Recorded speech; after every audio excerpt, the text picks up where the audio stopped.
ಚಂದ್ರನ ಹಂಗೆ ನೀನು ಬಂದೆ ನನ್ನ ಹಿಂದೆ ಮಾಡೊಂದು ಚಂದದ ಕವಿತೆ ಅದರೊಳಗೆ ಕವಿತೆ ಪರಶಿವನು ನೀನೇ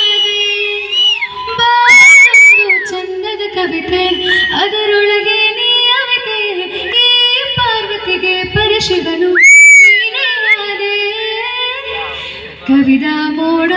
ಕರಗಿ ಮಳೆಯಾದಂಗೆ ಕಾದ ನೆಲವು